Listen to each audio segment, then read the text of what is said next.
The world is burning, not just in the fields of war or on the front lines of conflict, but in minds clouded by fear, in hearts hardened by hate, in the quiet despair behind every screen. We wake each day to more division, more noise, more helplessness. And we ask, what can I do? What can I be in the face of this suffering? Buddhism does not offer easy answers, but it offers a path not away from pain, but through it. This is not a lecture. This is not politics. This is a remembering, a returning. You're not here to save the world, but you are here to stop the fire from spreading through your own mind, your own heart, your own home. Welcome to When the World Burns, a Buddhist response to chaos, hatred, and the long road to peace. Not through avoidance, but through awakening. We live in an age where the sound of explosions is broadcast live, where grief becomes hashtags, where war is no longer distant. It scrolls into our living rooms, wrapped in footage, in comment sections, in silent, helpless stares at screens. And yet, while tanks roll across borders and cities crumble under missiles, something far more ancient and insidious is burning quietly inside us all. Anger, blame, despair, numbness. The war is not just outside. It is within. The Buddha never spoke of tanks or bombs, but he knew war intimately, not through military experience, but through the battlefield of the human mind. The mind is a fire, he taught, and that fire, when fed by greed, hatred, and delusion, burns not only ourselves, but the world around us. The wars we see today, though shaped by politics and history, are manifestations of ancient patterns, cycles of attachment and aversion, ignorance and fear, craving and clinging.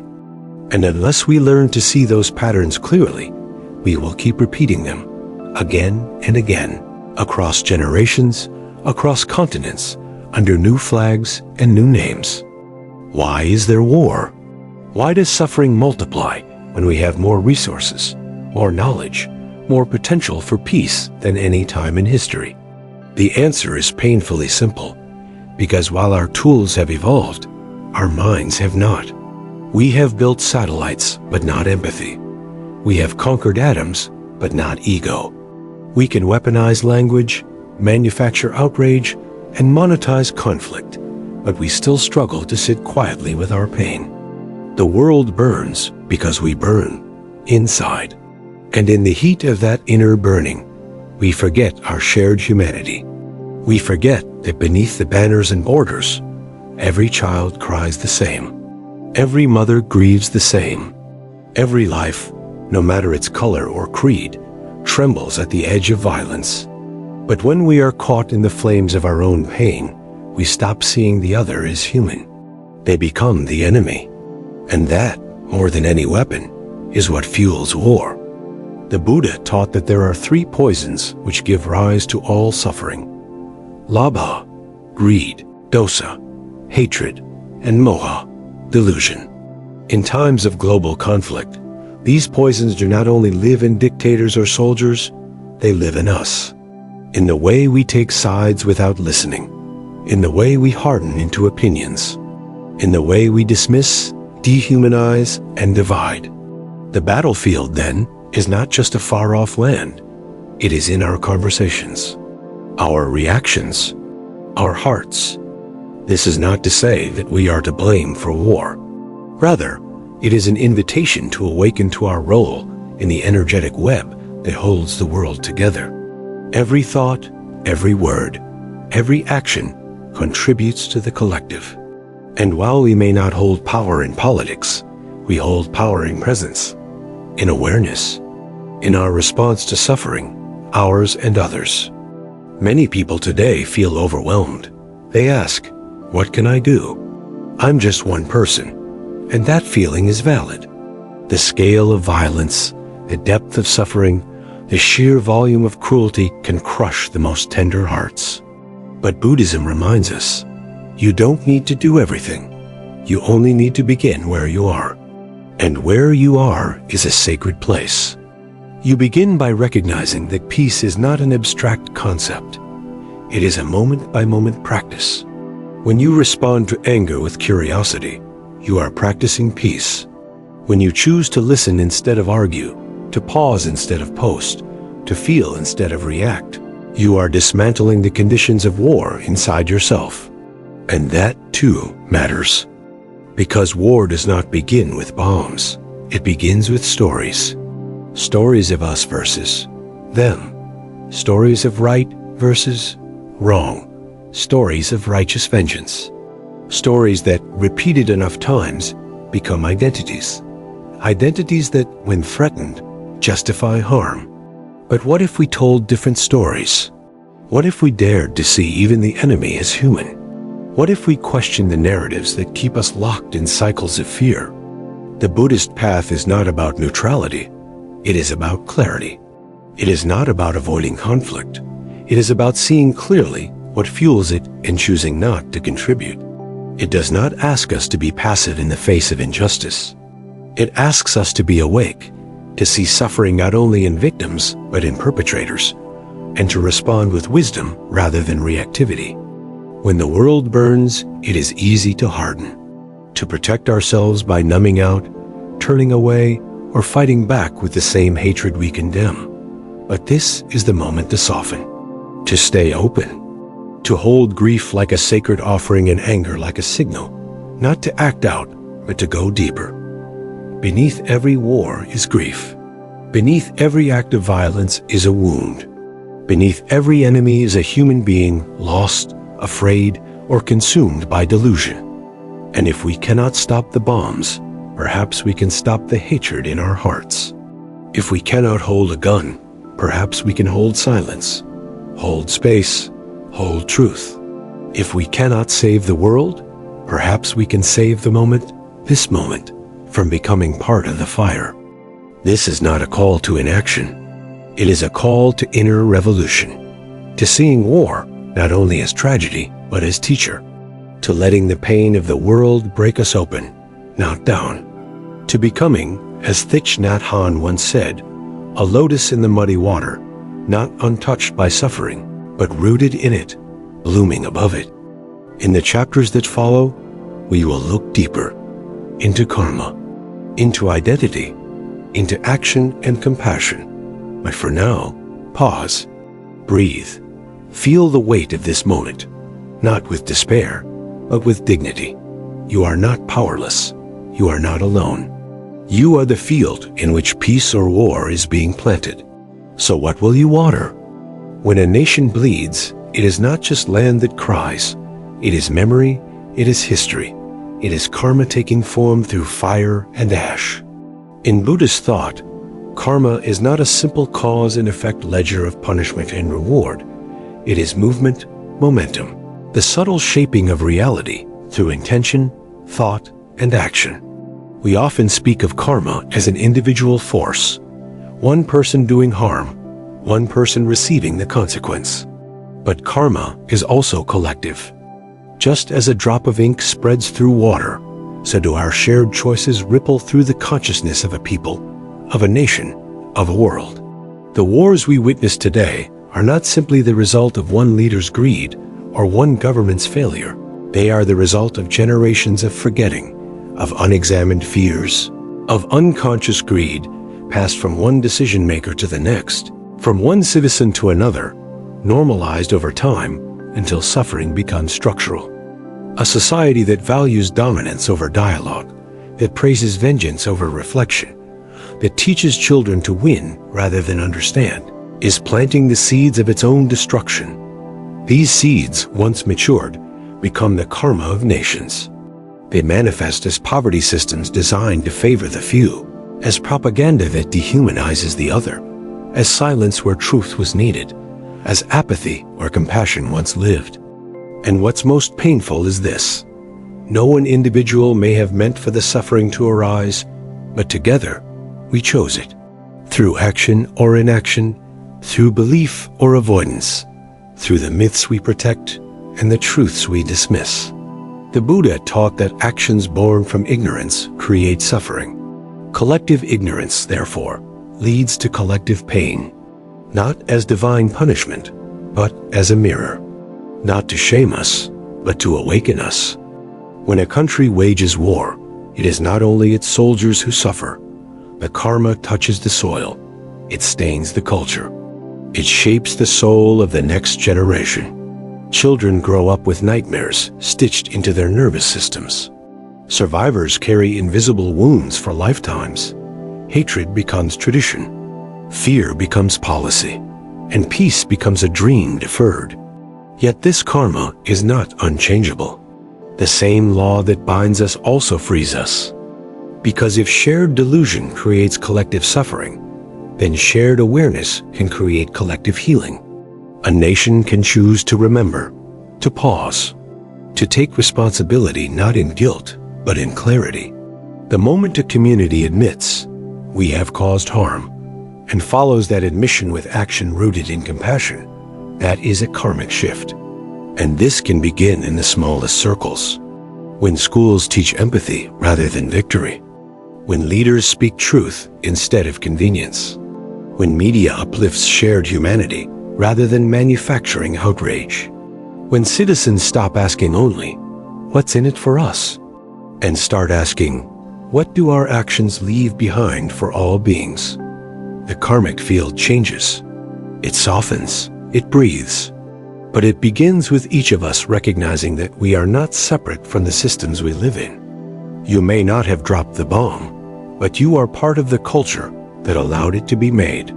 You may not have written the policy, but you have inherited its consequences. And this inheritance is not fixed. You are not doomed to continue it. You are invited to interrupt it. That is the power of karma. Not fatalism, but invitation. Not verdict, but possibility. So ask yourself, what do I perpetuate without meaning to? What assumptions do I never question? What small choices do I make that either numb or nourish the world around me?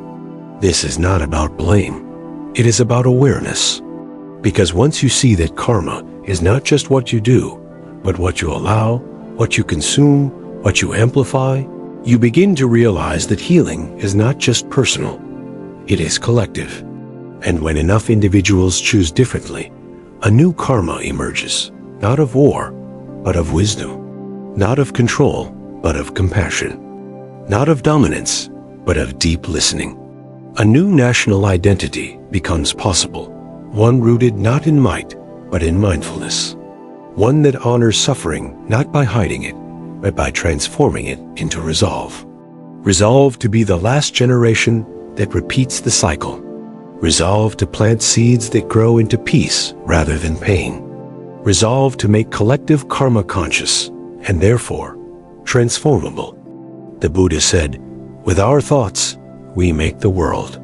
A nation is nothing more than the sum of its people's thoughts, choices, and hearts. What world are we making now? If there is one illusion that has caused more wars, more bloodshed, more grief across the history of humankind, it is this, that there is a them, that someone out there is so different, so wrong, so dangerous, so threatening, that their very existence justifies hatred, separation, and even death. This illusion is ancient. It whispers to the primitive parts of the mind that crave safety, that hunger for identity, that fear loss. It builds walls where there could be bridges. It labels and hardens.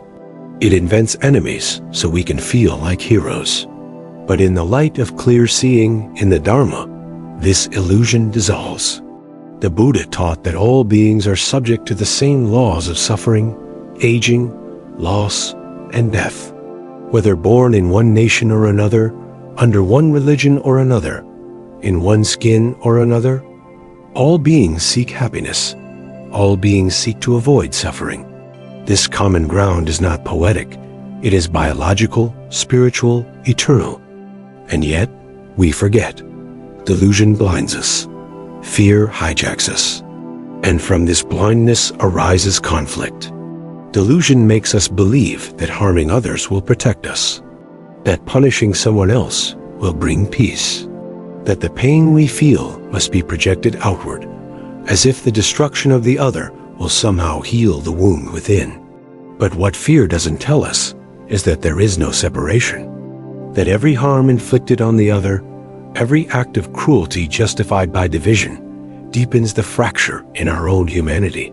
When we divide the world into us and them, we amputate part of our soul.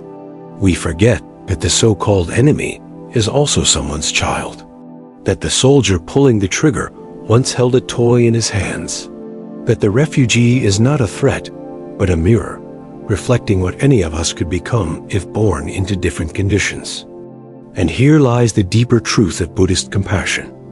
It does not depend on agreement, on liking, or even on understanding.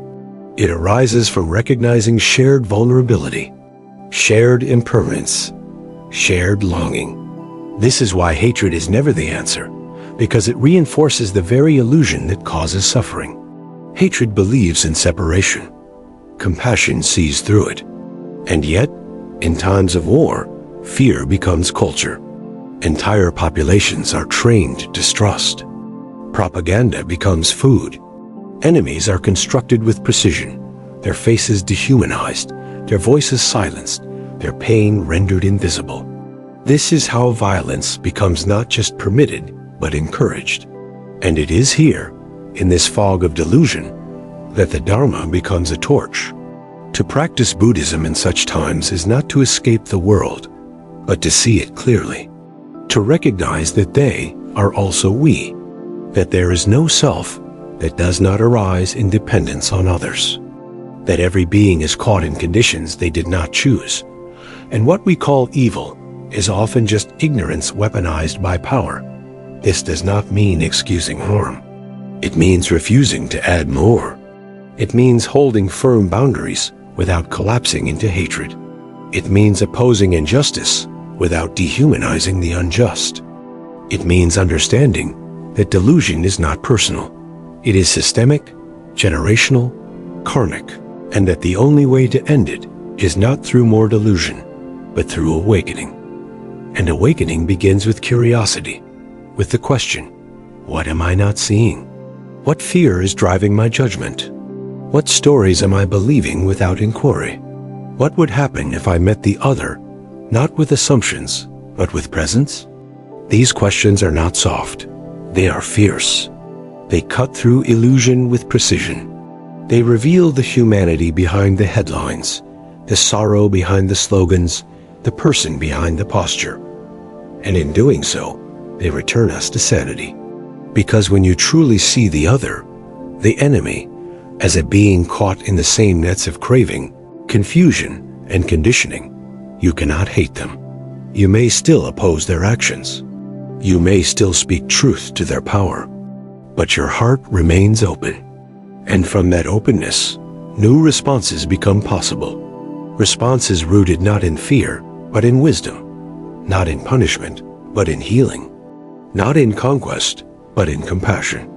This is the beginning of the end of war, not when all the guns are gone, but when we no longer see the other as disposable, as separate, as them. The Buddha did not teach political ideology. He taught liberation from the roots of suffering. And the root of all suffering is the belief in a separate self, isolated, threatened, grasping.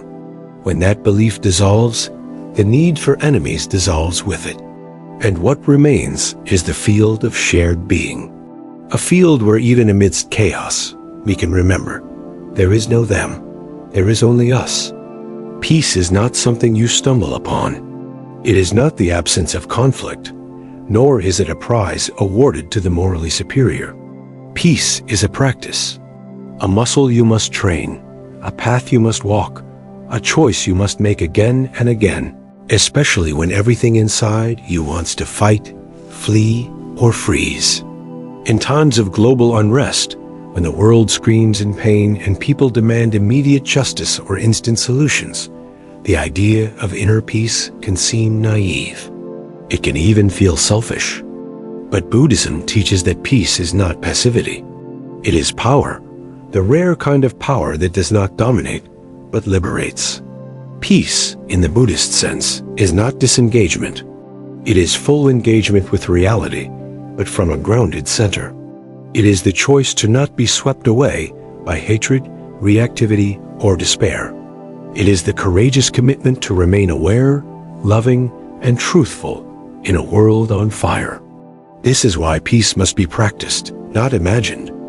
Just like we train the body to lift, we must train the mind to hold clarity, patience, and equanimity under pressure. And that training begins not on the battlefield, but in the breath. In the small, private moments when no one is watching, how do you respond to annoyance, to criticism, to your own fear? These are the moments that prepare you for the greater tests. The Eightfold Path offers a blueprint for such training. Right view asks us to see clearly, beyond illusions and ego-driven narratives. Right intention invites us to act from compassion, not aggression. Right speech teaches us to use words that unite, not divide. Right action and right livelihood remind us that peace cannot exist where we benefit from the harm of others. Right effort is the discipline of coming back, again and again, to the wholesome, to the skillful, to the true. Right mindfulness is the art of noticing without judgment, being present with what is, without clinging or aversion. And right concentration deepens our awareness until the mind becomes still, not empty, but alive, spacious, capable of perceiving beyond reactivity. Practicing peace means we become aware of our triggers, our judgments, our conditioned responses, and we choose not to feed them. It means we sit with the discomfort of not having all the answers. It means we hold grief in one hand and gratitude in the other. It means we look at suffering, not with helplessness, but with presence. This practice is not easy. It goes against everything our fear tells us to do. Fear wants to fight, to argue, to lash out or shut down. But peace listens first. Peace breathes first. Peace asks, what is really happening here beneath the noise? Peace says, before I react, I will return to the body. I will feel what I feel, without letting it own me. I will respond, not from the storm, but from the stillness beneath it. Imagine a world where millions practiced peace in this way. Imagine governments led by people who meditated before meetings. Imagine journalists who spoke from wisdom, not outrage. Imagine classrooms where children learned not only arithmetic, but how to recognize their emotions and respond mindfully. This is not fantasy. It begins with you, with how you speak to your neighbor, with how you treat the stranger, with whether you bring your phone to the dinner table or choose to be present, with whether you react to news with blame or pause to grieve and reflect, with whether you dehumanize the other in your own mind or remember their shared humanity. Peace practiced consistently becomes character. Peace practiced collectively becomes culture. And a culture of peace is not one without disagreement. It is one that knows how to disagree without violence, how to suffer without destroying, how to heal without vengeance. This is the real work of peace. It is not glamorous. It is not loud. But it is sacred. And it begins now, not when the war ends, not when the world is fixed, but in this breath, in this choice. In this moment, peace is not a passive dream. It is a fierce discipline, and it belongs to those who are willing to practice. Compassion is not weakness. It is not martyrdom. It is not carrying the whole world's pain on your shoulders until you collapse under the weight. True compassion is strong, clear, and wise. It does not drown in sorrow. It transforms it. In the face of war, injustice, and suffering on a global scale, many people feel overwhelmed. The more you open your heart, the more unbearable it seems. Images of bombed cities, displaced families, terrified children. It's enough to make you want to shut down, to turn off the news, to turn away from the world altogether. And yet, turning away is not the answer, but neither is being consumed. Buddhism teaches that the path to liberation includes compassion, but it must be balanced with insight. Without insight, compassion turns into burnout, despair, and helplessness. But with insight, compassion becomes a force of transformation, not only for others, but for yourself. To truly care without being destroyed by caring, you must first understand what compassion is not. Compassion is not feeling everything. It is not taking on another's pain as your own. It is not pity. It is not guilt. Compassion is the open-hearted wish for all beings to be free from suffering, accompanied by the understanding that suffering has causes, and those causes can be transformed. That's it. Nothing more, and everything. When you see someone suffering, and your heart moves toward them with kindness, with a desire to help, with the energy of connection, that is compassion. But when you become entangled in their suffering, when you feel responsible for fixing what cannot be fixed, when your sense of self becomes dependent on saving the world, you have left compassion behind and entered attachment. The Buddha taught the importance of the 4 Brahma-viharas: loving kindness, compassion, sympathetic joy, and equanimity. These 4 are not emotions. They are cultivated states of mind. They are practices. And of these, equanimity is the protector of compassion. Without equanimity, you burn out. Equanimity reminds you, I care deeply, and I cannot control outcomes. I offer my presence, but I do not grasp for results. I remain open to the suffering of others, but I do not lose myself in it. This is not detachment. It is wise compassion. It allows you to hold pain without being consumed by it. It allows you to keep your heart open, even when the world breaks. It allows you to stay in the fire without burning to ash. To cultivate this, begin with the body. Notice when compassion starts to tip into overwhelm. Your breath shortens. Your chest tightens. Your thoughts race. Your nervous system signals that you are no longer grounded. In that moment, pause. Breathe. Remember, you are not the savior. You are a witness, a presence, a participant in healing, but not its only source. Then return to compassion, the kind that does not fix, but accompanies. The kind that says, I see you, I feel you, and I am here with you, not above you, not trying to change you, but simply present. Presence is the most powerful form of compassion. It says, you are not alone. And when presence is offered from a place of clarity and love, it nourishes both the giver and the receiver. It does not drain. It sustains. This is how healers survive. This is how activists endure. This is how spiritual warriors stay soft in a hard world. They root their compassion in presence, and they water it with wisdom. They know they cannot carry every wound, but they can meet each one they encounter with open eyes and a steady heart. And so can you. You can care deeply without losing yourself. You can grieve what is broken without becoming broken. You can love the world without needing it to love you back. This is the compassion the Buddha embodied, not sentimental, not fragile, but vast and steady like a mountain. He wept for the suffering of the world, and yet he remained rooted in peace. Not because he was detached, but because he saw clearly. He knew that suffering is not a flaw, it is a fact, and it can be met with kindness, with courage, with compassion that does not collapse. You can learn this too. You can open your heart without losing your center. You can feel the sorrow of the world without becoming its victim. You can care deeply and still breathe. This is the kind of compassion the world needs now. Not the kind that burns out, but the kind that becomes light. In a world full of violence, injustice, and overwhelming suffering, one of the most haunting questions is also the most human. What can I do?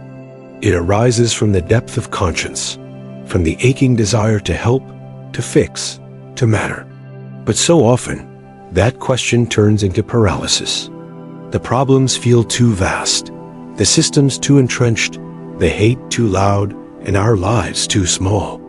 And yet, Buddhism offers a profound answer, not in the form of grand gestures, but in the quiet precision of intention and presence. The path of right action, part of the Eightfold Path, is not about changing the entire world overnight.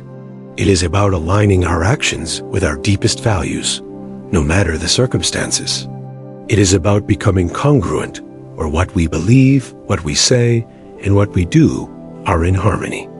That harmony itself is power. In a world full of noise, stillness is an act of rebellion. In a world full of cruelty, kindness is an act of courage. In a world full of deception, truth spoken gently is a revolution. Right action begins with asking not, what will have the biggest impact? But what is the most compassionate thing I can do right now, given who I am, where I am, and what I know? The answer may be small. It may not be dramatic, but it will be honest. It will be aligned, and it will matter. Because every conscious action becomes a seed in the field of karma. Smile at a stranger not to change their life, but to affirm your own humanity. Refuse to share a post that dehumanizes others, even if it aligns with your politics. Listen to someone whose views you oppose, not to win, but to understand. Donate what you can, vote where it counts, speak when silence becomes complicity, and rest when your nervous system begs for healing. This is not inaction. This is sacred activism. It is rooted in presence, not panic, in clarity, not chaos. The Buddha taught that right action arises from right intention. If your intention is grounded in non-harming, in compassion, in wisdom, then your action, however modest, is a contribution to peace. The world may never know you did it, but the world is altered by it nonetheless. Do not underestimate the ripple of your presence. A child grows up in a home where their parent responds with mindfulness instead of rage. That child carries less trauma into adulthood. They raise their children with more tenderness. A stranger watches how you remain calm during a heated conversation. They reflect later and choose not to send that angry email. A friend feels seen by your attention, and because they feel seen, they don't give up on themselves. These are not hypotheticals. These are karmic realities. Your energy, how you show up, how you speak, how you choose, shapes the world, even when it looks like nothing is happening. Right action also includes restraint, choosing not to act out of reactivity, not forwarding that rumor, not reacting with sarcasm, not escalating the fight, not consuming suffering as entertainment. Each moment of non-action rooted in wisdom is also a form of right action. It is space-making. It is offering the world a pause it desperately needs. And when you feel like you have no voice, no power, remember that action is not limited to what is seen. Sitting on your cushion, breathing with sincerity, generating compassion for all beings is action. Offering metta to those who harm you is action. Practicing non-violence in your thoughts is action. Becoming aware of your own implicit biases is action. And when enough of these interactions accumulate, they create a different outer world. So what can you do? You can live in alignment. You can protect your integrity. You can choose love, not as a feeling, but as a discipline. You can walk into the chaos without becoming it. You can be the calm center in a spiraling storm. This is not idealism. This is Dharma. And the Dharma has never needed perfect conditions to be practiced. It was born in a world of suffering, of oppression, of political unrest. And it survived, not through conquest, but through quiet hearts refusing to abandon truth. Let your life be your message. Let your days be your offering. Let your smallest actions become prayers for a better world. That is right action. That is what you can do. The world we long for will not appear by itself. It is not waiting somewhere in the future, hidden behind treaties or elections or economic shifts. It is waiting inside us, in the quiet decisions, in the daily presence, in the ordinary human who chooses to live extraordinarily awake. To wish for peace is not enough. To demand it from others is not enough. we must become it. Not symbolically, but literally. We must become the embodied presence of the world we dream of, not in grand performances, but in how we speak, how we walk, how we hold discomfort, how we see the other. This is what the Buddha offered, not an escape from suffering, but a way to meet it so fully that it dissolves into wisdom. The world we live in now is the product of minds driven by fear, ego, and delusion. If we want a new kind of world, we must cultivate a new kind of mind. A mind that sees clearly, a heart that refuses to close, a presence that does not abandon itself in reaction. This is not a personality type. It is a practice. It is the slow, sacred process of becoming intimate with our own mind, learning to recognize the seeds of violence within us, greed, fear, pride, reactivity, and choosing again and again not to water them. It is building the strength to stay grounded in the face of conflict, the humility to listen without defending, the courage to speak truth without hate, the resilience to keep showing up even when the world does not reward it. This kind of human is not built overnight. They are forged in silence, in discipline, in surrender, in the commitment to meet life fully, with a heart both soft and unshakable. And that kind of human creates a different world. When enough of us commit to this path, the collective field begins to shift. Violence becomes less contagious. Compassion becomes more accessible. Systems begin to reflect the stillness of the individuals within them. And even if the world around you remains in turmoil, your presence becomes medicine. Your breath becomes a refuge. Your life becomes proof that another way is possible. Not perfect, but possible. That is what the teachings have always been pointing toward. Not transcendence, but embodiment. Not waiting for peace, but walking it. Not demanding change, but being the change without needing to be noticed.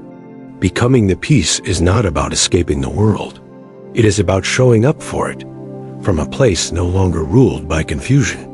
It is about being the one who breaks the pattern, the one who does not pass on the pain, the one who brings light not with force, but with presence. The world does not need more outrage. It needs more people who can stay with discomfort without fleeing. More people who can feel the weight of what is happening and still choose kindness. More people who live like prayers, not as performance, but as quiet commitment. That is the new kind of human. That is the beginning of a new world. And you are already becoming it.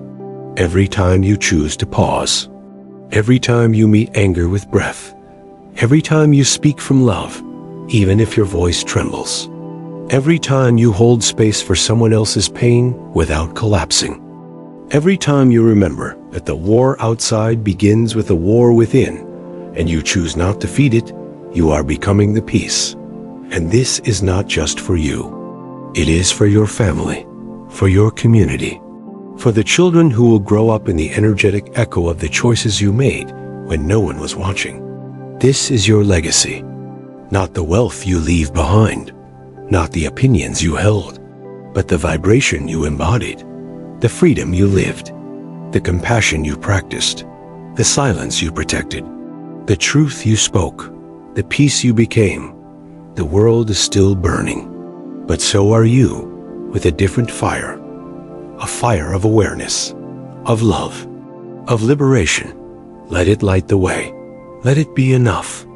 You are not powerless. You are the ground where peace can begin. Not when the world changes, but now, in how you breathe, in how you listen, in how you love even when it hurts. War ends not only on battlefields. It ends in kitchens, in conversations, in silent moments of choice. The greatest protest is to remain awake, and the most radical act is to keep your heart open. Be the peace you seek. Be the ancestor your descendants will thank. Be the stillness when the world burns. Thank you for walking this path.